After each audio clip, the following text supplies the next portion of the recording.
Welcome to The Truth in This Art. I am your host, Rob Lee. Thanks for listening. Do continue to share, subscribe, like, and share this podcast with people you think would dig it. It's the best way for us to get these stories out there, these great conversations, and really explore the truth in this art. Today, we delve into the intricate and thought-provoking world of an artist whose craft-based creations explore topics such as race and whiteness. With exhibitions across the nation, her upcoming solo show, Rebirth of a Nation, opening at the Gallery in the Sky, she's reshaping our perspective. Please welcome the inspiring and innovative Kim Rice. Welcome to the podcast. Thank you so much. I'm excited to be here. And this is jumping right into it. But today I listened to your podcast that you did on just your own personal story about doing the podcast. Yeah. And I loved it so much. And I felt like that there was this kinship there of like, something was going down and you needed to be honest about it. And like, you're trying to get to the truth of the matter. So I'm just really excited to be here. Thank you. You were that one download that came in today. So thank you so much. No, it's important. And as I'm kind of like going through and doing the research for your work, I'm really excited for this conversation. And thank you for making the time. So I'd like to start off with the sort of origin story question. Take me back to your artistic beginnings. What were those like early art memories that left an impression on you, whether it is in the making of art, the appreciating of art, or being around creativity generally? It comes from home. My dad, at the time when I was younger and before, was a watercolor artist. And so he just did it in his spare time, but he had gone to art school prior. And so I learned a lot about drawing from him and watercolor from him, and just to be curious and to make things and to draw what you see. And so I learned a lot from him. And then I remember being in his office and him telling me that I could have anything in his trash can. So that's my first memories, is going through his trash and getting out like the best papers or whatever and drawing on them, or going and being up at my grandparents' house and going and drawing on top of brown paper bags. So those are my first memories of art making. And I've always kind of made art, was always compelled to do it.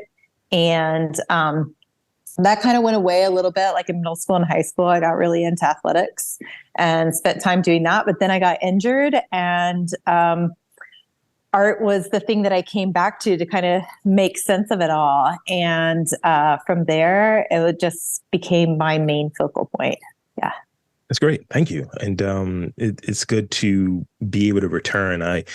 I always think of just the Austin Kleon stuff when he mentioned sort of the phantom limb thing, where you may have something creative that you're doing, you might leave it for whatever reason.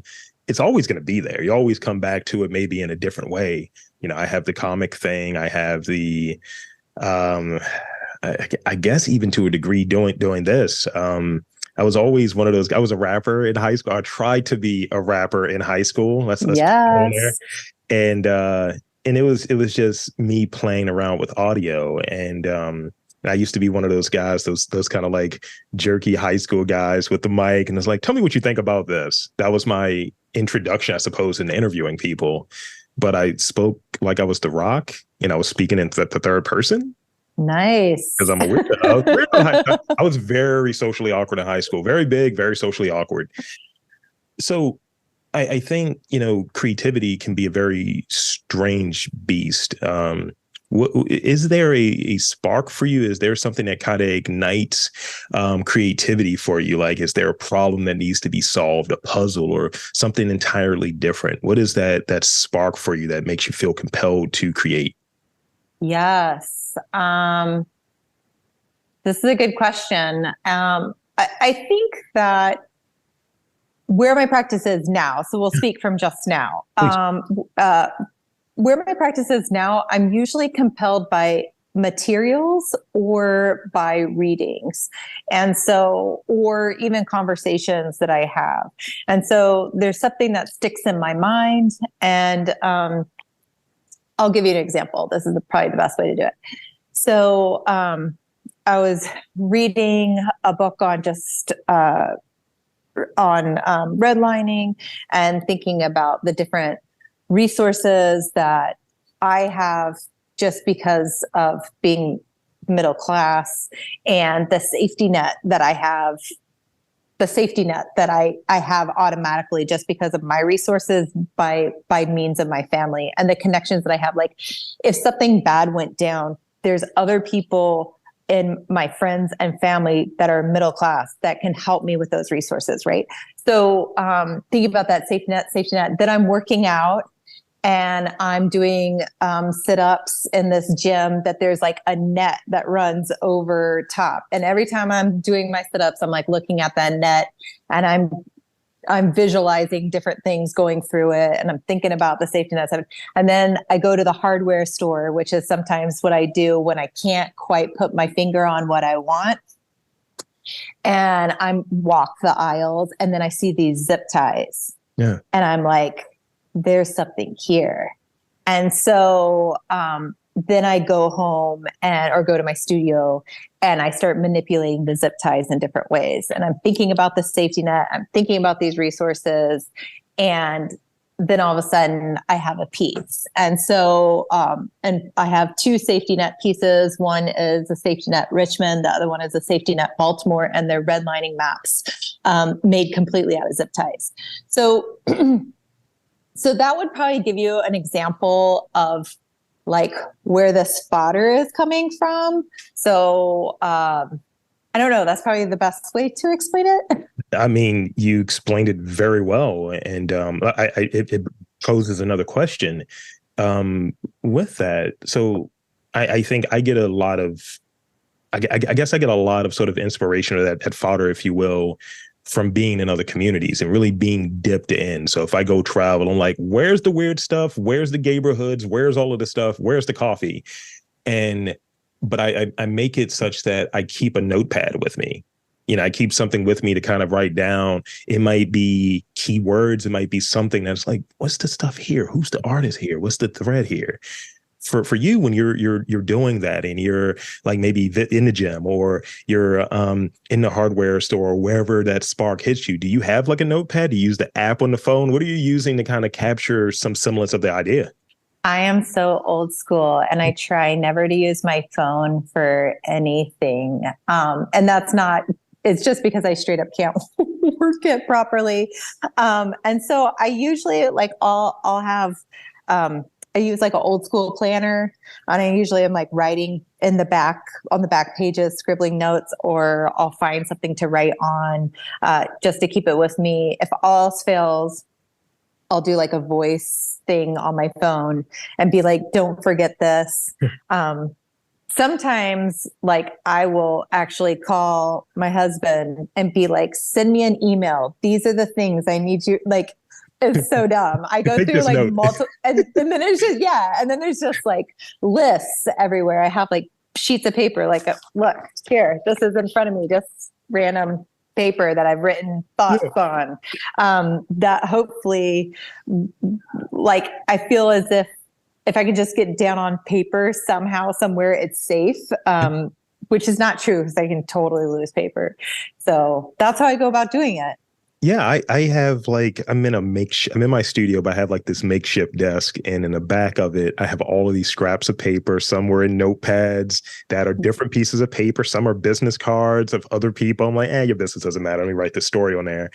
And even what you were describing reminded me of this video I saw earlier. The story about how John Tesh came up with Round Ball Rock for the NBA theme.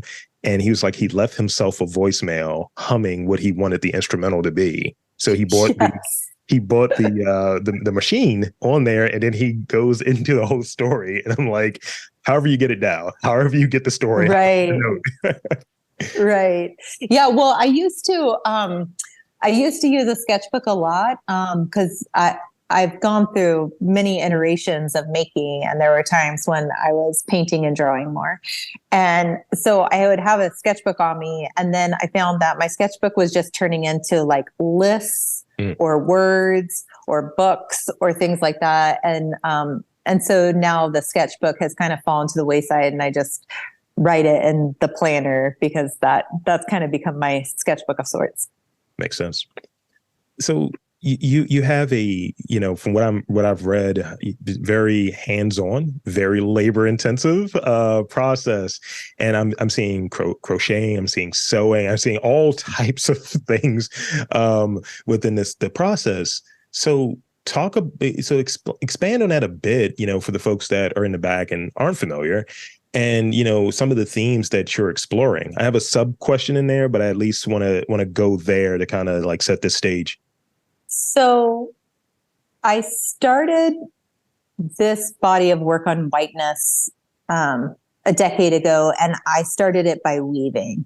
And I really like the metaphor. There's just like a beautiful metaphor that comes with it, that it's like whiteness is woven into our everyday lives and the ways in which we move through the world. I really liked that. I also really like these craft-based media because it's very democratic. So it's something that anybody can do. It's something that you can find all over the world. It's something that's intergenerational. So maybe like, like you've seen your grandma's sewing or something like that, right? And it gives people an entry point into the work, especially, art has a tendency to be at times, there's a different word besides prestigious, but, like not accessible. It's like some people find art not accessible. And then you add onto it like conceptual art.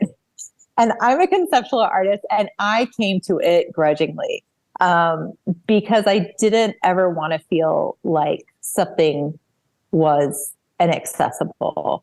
And so it's conceptual art, and then it has like politics and race and all these things involved in it. And so by like bringing it down to craft, I think that it gives it an entry point. It gives it humanity. It gives a connection. So the viewer can start at some place, if that makes sense. It does. And I remember in talking with folks and sharing, like, I do these podcasts because I want these stories to get out there, because, I try to limit how much I'm talking, and it's like, let the guests cook. And I'll talk to people and they're like, is it just art? I don't get art. I was like, it's not rarefied. It's not, like, these are real people and they just happen to do a thing that is creative and done very well, all of these different things. But as you touched on, it's an entry point. I look at these interviews and I think some of the very interesting work that might be challenging to sort of access as an invitation to go deeper, an invitation to look up similar artists that work in similar themes or similar styles. And I think you can go a lot. You can go really far. So what have been, exploring in this like current body, talk about a bit of some of those challenges and some of these sort of rewarding experiences that are there. As I was sharing with you before we got started, being out there very publicly feels like a challenge sometimes, because it's like, oh, I'm an online person in IRL, so I can't be honest in certain ways of how I might be feeling. And that's very rare, more so with interactions, never with this podcast, but it's a thing. And people think people are weird. I just put it that way as far as doing this and being more out there. But the rewarding thing about it is meeting folks such as yourself, so I can seem like I'm more interesting, like, yeah, so I was talking with Kim Rice the other day. So what are some of those rewards and those challenges of, just, very generally being an artist and exploring the themes that you're exploring, or even more pointedly, your sort of current body of work? The biggest challenge for me in my current body of work is that it's labor intensive, and it is a marathon. It is an endurance game. And there is a lot of physical pain that comes with that. And then there's just like the grind, like the mental grind of saying, okay, I'm going to do this thing and I'm not going to know what it looks like for 6 months, but I'm doing it. And I think that probably is like the most arduous thing about it, in all honesty. And then, also as an artist, you have to wear so many hats. Like, not only do I have to be in the studio making these really labor intensive things that take a very long time, but I also need to be doing readings. So I understand the work that I'm doing. Like, my work is based off of research and reading various books on race and the construction of the United States, right? So I need to be keeping up my readings, but then I also have to be a business person, right? And I have to be promoting myself on social media. And as I have informed you already, I am terrible with the phone.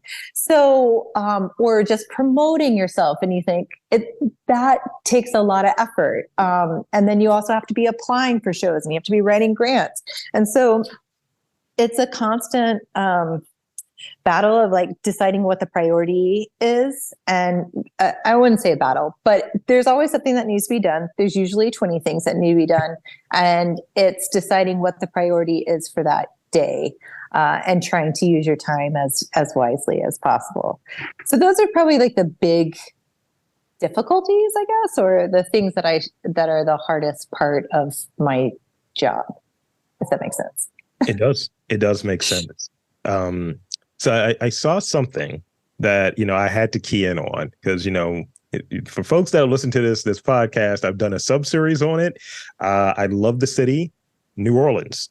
So yes. Talk about your time there and like how that time and being in New Orleans has influenced your current practice or influenced you as a creative, as a person, or have you? And if there are any sort of connections between New Orleans and Baltimore, feel free to share those as well. I think there are a lot, but I've been told I'm often wrong, but I believe that there are a lot. So please. When I first came to Baltimore, which was 6 years ago, for the weekend to decide if we were going to move here, I came here and I thought, this feels like New Orleans, and it's different. It's East Coast, right? It's still very much East Coast, but there are a lot of similarities. They're both port cities. They're both predominantly Black cities. They are gritty, a little underrated. And they have huge art, like a huge art scene here. And that's when I say underrated, I think that belongs with the art scene as well. I think the art scene is, it doesn't get enough props. I just think that there's, and the people are real. I think that's probably the biggest thing. I think like people are genuine. They're going to tell you what they think. And I appreciate that. And it has like a small town feel, even though it's a big city. I think both of those cities are like that. I moved there directly after I got out of undergrad, and I just said, well, I want to move to New Orleans. And so that was my plan. And so as soon as I graduated, I left to New Orleans. I've been visiting there a lot because I had a friend that lived there. So I'd been visiting there over the past like 4 years, and I knew that that's where I wanted to move. And so I just got a job through AmeriCorps, actually, starting a habitat restore there. And so I just worked, in all honesty, like I didn't do a lot of art there. I did manual labor all day long. And then when I was finished with that, I would go out dancing all night and to live music, and that's what I did. I did meet my husband there, so there's that. And I think that it's an amazing city, and it has played a huge role in my work. We were there when Katrina happened, and so that's why I'm not there. I mean, when I moved there, I thought I was moving there for good. Just fell in love with that city, and so because of Katrina, we ended up actually in Oklahoma, and then we were there for a decade, and then we looked up one day and we're like, what are we doing in Oklahoma? And so we're like, whoever gets the first job wins. And we just sent out our resume, and like 1 month later we were living here in Baltimore. So it's in terms of that city, I love that city. I have a heart for that city. I still have friends and family there, so I go down there at least once a year. And I have I don't know how much I should share, but I have very distinct moments there regarding race that have stuck with me and played a role in like my Caution series and different things like that. And I did a huge piece called The Divide, which it's going to be installed. It's getting installed tomorrow at Top of the World Gallery. That was done referencing the cartography of New Orleans and its relationship to redlining and the repercussions of that happening with Katrina. So yes, I love that city, and there are connections, and it's definitely played a role in my work. Thank you. I love New Orleans. I've been six times, twice this year. And, I have this challenge for myself. I'm 38. I got like 2 years before I'm like, am I going to go? Am I staying here? What's the move here? Because it's just like one of those places that, for me and the things that I'm interested in energizes me, gives me a lot of. And it's haunted as well. So that's also another thing too. I can start doing podcasts with ghosts. It'll be great. Ooh, what is the soul of the truth in this heart? I don't know. So now kind of transitioning into sort of the Baltimore component of, being here, you said for the last 6 years, right? How is living here and being an artist here, like, shaped and continue to like shape your vision, giving you that fodder, and what are your hopes for the city? And then we're going to close on these last sort of 3 questions about this upcoming, exhibit. But so share from that point right there, as far as like being an artist here and your sort of hopes from maybe the artistic standpoint, your hopes for the city. I love this city. New Orleans was my first love. Baltimore is my second. It's definitely home. I tell everybody, like, I don't see myself planning on moving anywhere. Like, I am here. This place is wonderful. The art scene is incredible. The people are genuine. And I just have so much love and respect for the creative people in the city. And my hope is that we can, continue to do the work to make this a city that is equitable. And that's really, I just want to play a part in that however I can. And I want to collaborate with people. And that's probably what I'd say right now. I really freaking love the city.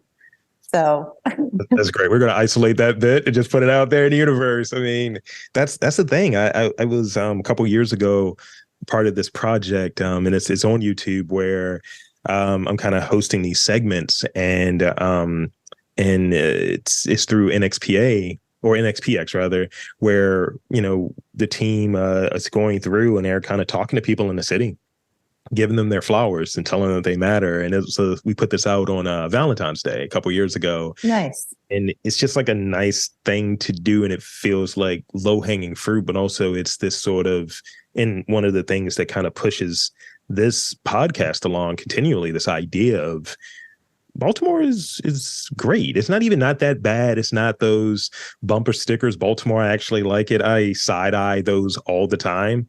It's like, put some respect on it. It's Right. like any other city. And, and sort of the genesis of doing this with the whole orange thing and, Baltimore being rats and all of that. It's just like, you can't say that same stuff in like a New York, in a Philadelphia, in a Boston. It's like people don't allow it. And I think having and being very an evangelist for Baltimore is very important. And I think that's, sort of one of the through lines for many of these episodes in this podcast. And what I'm kind of seeing with some of the work you're mentioning and you're talking about, because I see sort of this love letter to Baltimore. I see that in there popping up later. So I want to move into this piece about rebirth of a nation. Let's talk about it. Give the fine folks, the listeners, sort of like, what's up with it? What do we got? What is it about? When is it going to be on view? All of that good stuff. All right. So Rebirth of a Nation is opening at Top of the World Gallery next Thursday from 6 to 8 p.m. So come up. It's, Top of the World. Unfortunately, it's not always free, but it will be free that night. And there'll be like food and drinks and lots of people out. And it'll be just a really fun time to be in community.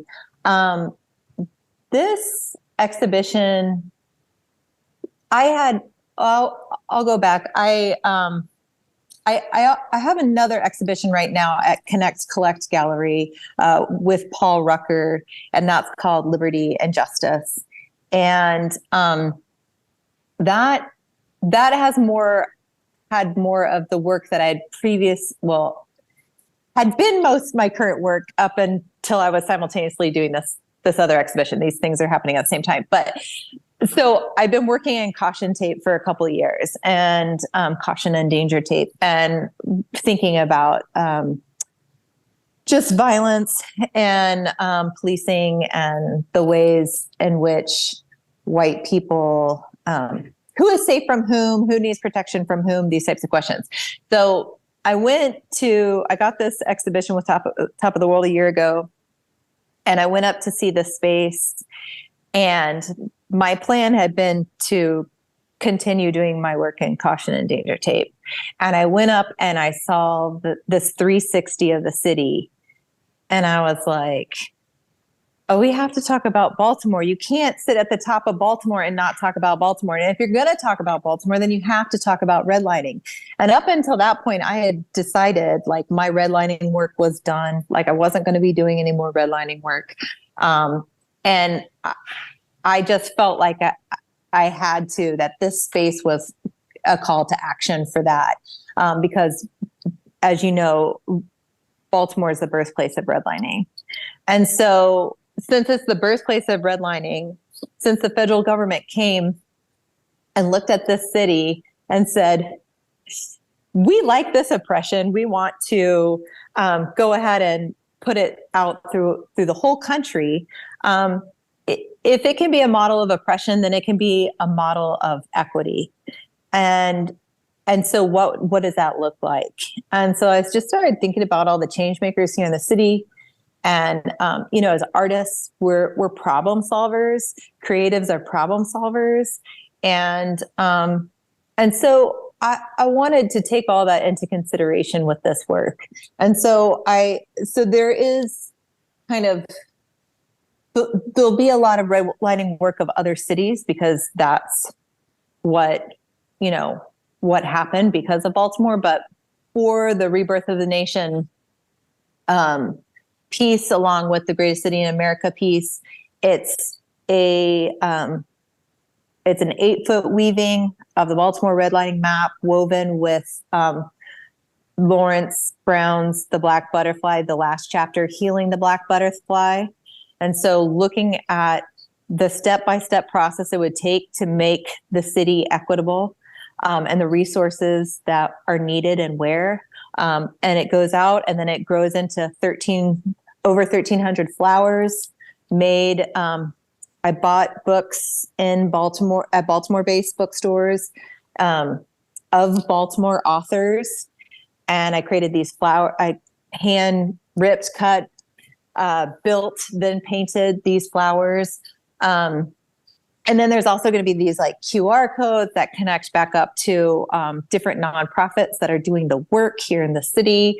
A percentage of any sales that are made, those proceeds go to Black Women Build. Like, it's about community, it's about creativity, and it's about how we can create the world we want to live in, and that Baltimore can be the leader of that, because there are so many amazing people in the city that are doing good work, and all we have to do is listen. And for those of us that have the means, give philanthropy and support to the programs that exist. So anyways, I feel very strongly about how many incredible people there are in this city that are doing really great work. And we just need to get on the bandwagon and support it. So that's my main piece for Top of the World. Thank you. And I agree wholeheartedly with you. Whenever the opportunity presents itself, and even doing this, people have their conceptions of, oh, you've monetized this, you're doing X, Y, and Z, you're independently wealthy. Oh, I'm not. This thing costs me a fair amount of money to do, and a fair amount of time and energy and so on. I could be doing a podcast about nothing, like the Seinfeld podcast, or have you. But I think there's a lot of value in sort of someone working to share these stories of these folks who aren't maybe getting those opportunities, who maybe due to various factors aren't getting the same sort of reverence and degree of respect that, another type of artist might get, or maybe the type of art that they're doing isn't spoken with a certain reverence and treated like it's art. I think that's where my stuff is at. Why I think doing this, or someone doing it, is important. Doesn't mean it's me, because I don't have an ego in that way, but I think having these stories shared is very important, because it's like, oh yeah, that's always going to be something that's made. That's always work that's made. Someone's always talking about this. What new thing is going to happen? And no, let's talk about it. It's important. It's important to connect and get these messages out there and get these stories out there, and share work that at least starts a dialogue, or continues a dialogue, or reinforces and revisits a dialogue. Right. And it's about bridge building, like being, access to people, access to resources, all those different types of bringing, business people with creatives, like getting everybody together in one spot to have the conversations and to have the collaborations, I think is the way, we continue to make this the greatest city in America. So 100%.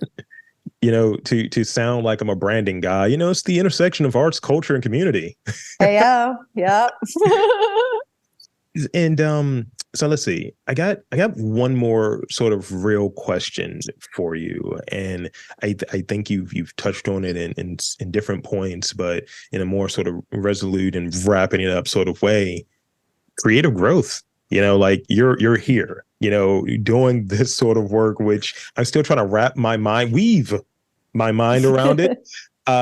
Where do you, when you think back and look at like some of the work you were doing in terms of process and how you went about your work earlier, how do you feel comparing maybe some of your earlier work, sort of the making of it, to what you've done most recently? Like, describe that feeling.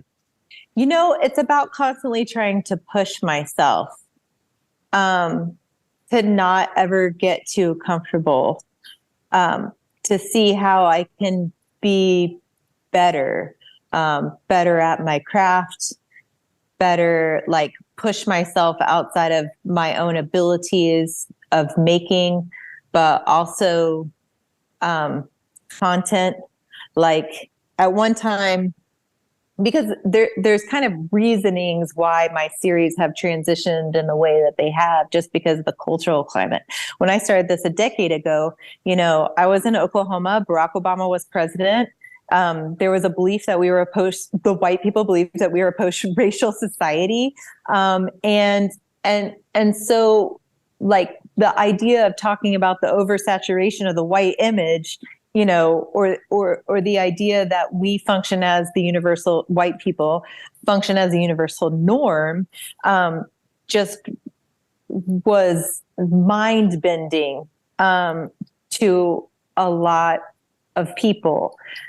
But you fast forward now, and we have people say, I remember the first time that somebody started referencing white people on NPR, like as white people for the first time. And it was like only, 7 years ago or something like that. And it was jarring to hear that on the radio because it was just not used in that way or to that extent. And we've gone way past that. So it's like you go from that to like redlining, trying to share data to my inheritance series where I'm, Trump's in office and people are like, white liberals don't understand where all this, racism and white supremacy is coming from. So then it's like, then I do my whole inheritance series to all the uprisings. And now I'm talking about, whiteness and safety. So to this work now, I think it's constantly trying to say to myself, okay, what conversation is needed now? What conversation is needed now? And there's that push, and then there's the push of, there's that push, and then there is the push of, up until this point, a lot of my work has been about helping white people understand that they are white, that they are part of this construct of race, how they benefit from the policies and procedures of this race, and connecting the past to the present. But now I feel like the big kind of leap in this new installation at Top of the World is this idea of saying, okay, we're in the present. What does the future look like? And how can I how can I be a part of that, that jump?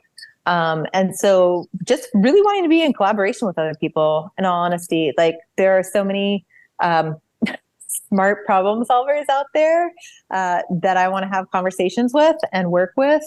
And so just seeing what we can't do in collaboration with one another. I'm very interested in that, and just kind of using my platform, dare I say, with a little bit of hope. So I think that's the difference right now. But it's always like, how do I push myself farther within my thought processes, within my craft, within within how I go about this thing called art making. So, thank you. It's I'll share a conversation I had yesterday. I was in Philadelphia, and I was talking with one of my buddies who's a Japanese American, and we were talking about sort of this garden home in the middle of Philadelphia. And he was sharing, some of the backstory around it and some of the racial stuff, because we're going back to like World War II time and all of that. And and I mentioned to him as we were talking, I was like, notice how only white people are allowed to be Americans. Everyone else has a qualifier. And he's like, wow, right. I'm wrong. Or even the thing that I would say with my friend, we would walk around, like I'm not too far from Patterson Park, right? And I would walk through Patterson Park and all of that. And I was like, yeah, a lot of white dudes in flip-flops here. I was like, I thought it was so dangerous. Where are the hokas at? Why aren't people running? It's scary. I was like, it's a lot of leisurely footwear to be so dangerous. And it's sort of that, like, we have these gentrification gray buildings going up, but at the same time being told that the city, in Philadelphia share some of these things because they're going through their own sort of phase 3 or phase 4 of gentrification and repopulation and redevelopment. But we have that here, and we're coming up behind them. And I think in some ways might look at them as a model. The demographics are very sound, very similar. Mm-hmm. But, it just doesn't, in terms of the conversation around it, it's not what the actuality is.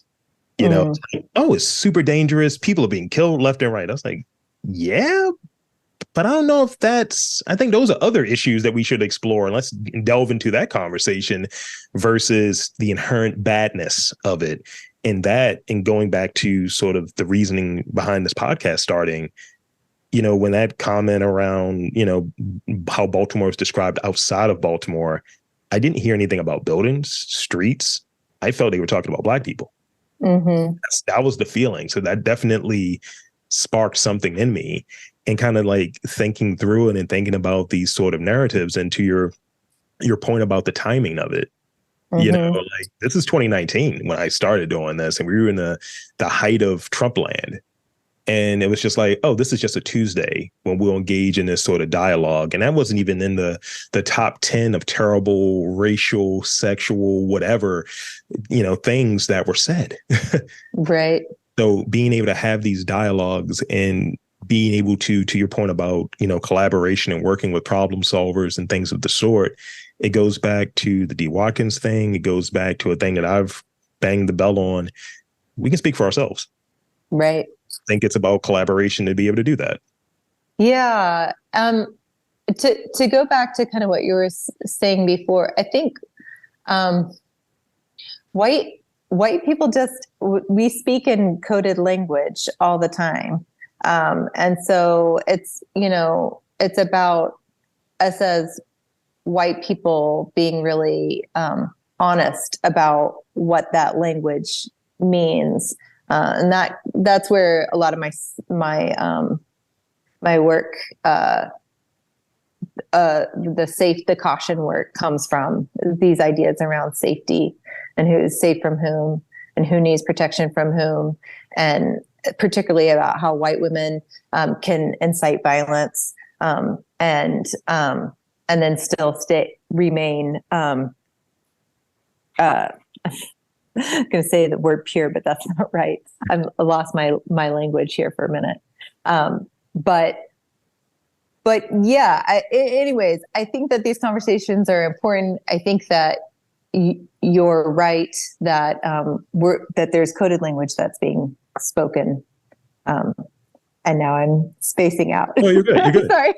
It's my favorite thing, and I'll lead into the rapid fire from here. But it's like my favorite thing when I go to a place that like the sort of Station North area, right? And I'll hear some of my my white friends or what have you. It's like, how sketchy is it over there? I was like, what does that even mean? Sketchy? Like, Right. are you drunk? Oh, it's a lot of art over there. No. The danger. Is it safe to park? I don't know if it's safe to park. I don't drive. I wouldn't know. I've been riding my bike through the city a lot, and I find it's I think it's, you get to see such a different part of the city when you're on bike, and going through neighborhoods and not taking the expressway and things like that. It's really fascinating, and you can see how gentrification is working, but then also like the vacants crisis that we have in the city.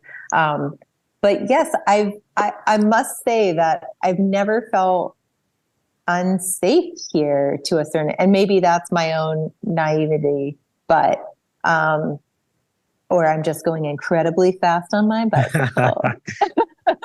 Yeah. But no, it's just an interesting city, and most people are good people. Most people are trying to, just take care of themselves and the people they love.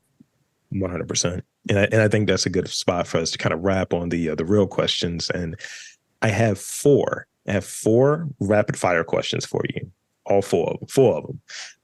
So here's the first one. You mentioned the grind earlier, and the grind can grind you down. How do you reset physically, spiritually, or emotionally? Like, what is like something you do from the frame of maybe self-care, I suppose, that people use to kind of get through that grind? I have to work out. I have to work out every day. I haven't been for the past couple of weeks, and it's definitely taking a toll on my mental health. I also drink a lot of coffee, and if I really need to like make things happen, that's when I get the iced coffee. That's like when I'm in it to win it. And then I listen to a lot of music, and I get I also, like, I'm not gonna lie, I've watched Beyonce's Homecoming A lot, because I'm like, if she can do all of this, then I can surely do that. Or or if I just have so much, crocheting or weaving, I just feel like death and I want to be done with it, then I'll put on one of those reality TV shows like Making the Cut or like Project Runway. Yeah. I'm like, they can make a pasta dress in 24 hours. I can get this done, so so those are the ways that I make it happen. Coffee, Beyonce, working out, and making the cut. I love it. So these next two, what is your favorite color and what was the last book you read? So when I read, like I'm calling it trash reading at night, but my daughter is 13 and she's an avid reader. So we have so many young adult, books. So I just read one called Float. That was the one I just finished up last night. And it's a teeny bopper, romance. And then the book that I'm currently reading, then I do my serious reading in the morning.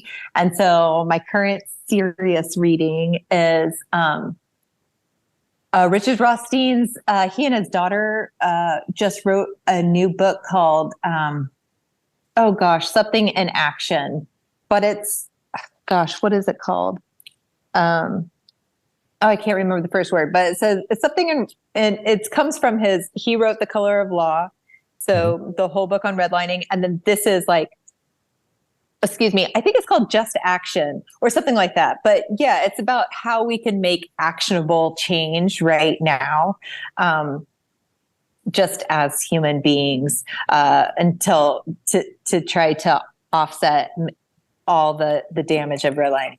So that's my serious read right now. And favorite color?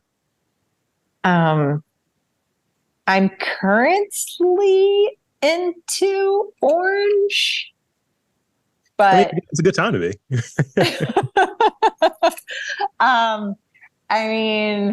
I'm definitely over red and yellow right now. I'm definitely over those two colors, but yeah, I'd say orange. This is the last one I got for you. I'm always interested in sort of the habits of artists, of creatives. We have sort of the restorative stuff early. We got the favorite book, or most recent book. We got the favorite color.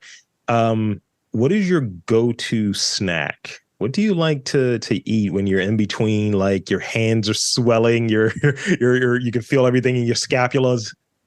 Yeah. So I've recently found out that I'm pre-diabetic. So I try to stay away from sugar, but if things are going down, if I get those trashy little Debbies, like the like zebra cakes and stuff. Oh yeah. Like that's when I'm going hard. Like it's time. But usually I'm just like eating raw cashews or something like that. I like raw cashews. I've been eating a lot of those recently. Yeah. Actually.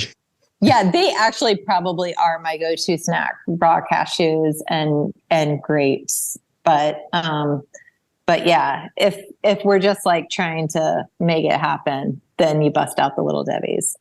I hear you on that.